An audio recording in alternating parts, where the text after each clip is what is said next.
Бой жетуге айналған кезде сұлу Қарагөзден наразылық сөздер шыға бастаған. Қарагөздің әкесі жас кезінде өліп еді. Жесір қалған шешесі Үсеннің немере қарындасы болатын. Ол Үсен аулын төркін қылып, ылғи араласып жүретін.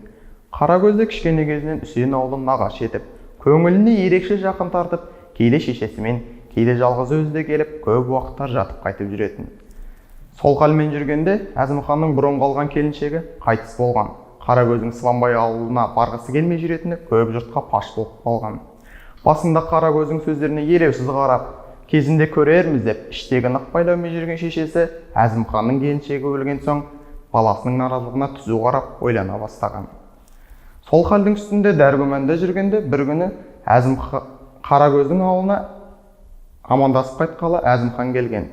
Әзімханның не оймен келгені бұл ауылға да апасына да белгісіз. Әзімхан өзі де анық ашық байлаумен келген жоқты. Бірақ үйге келіп кірген жерде ол бұрынғыдан көп өзгеріп кеткен Қарагөзді көрген. Бұл күнге шейін бала қалпында жүрген Қарагөз енді ширатылған нәзік, ұзын бойлы, қынай белді, толқынды қара шашы бар тұңғиық сұлу Қарагөзді бойжеткен болыпты. Көрмегеніне бір ақ жыл шамасы өткен Әзімханның енді алғаш көрген сәтте жүрегі лүпілдеп соғып, көз алдында сәулелі сұлу жарды көріп қалғандай болған. Әлденеден екені белгісіз, бұрын бұл жайдан бір ауыз сөз естімесе де, қазіргі халде Әзімханның жүрегін соқтырған белгісіз сезім Қарагөзге де сол секундте білінгендей.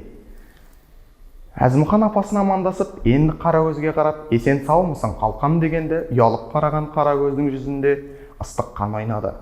Бұл күнге шейін жүріс көрмеген бала жүзі өмірінде алғаш рет әлде қандай көмескі түс сияқты оймен қызарып, төменшіктеп қысылғандай болды. Екі жас үнсіз белгі беріскендей, екі көңіл бір-біріне ұялып бұғып тұрып ым қақты. Басы осы.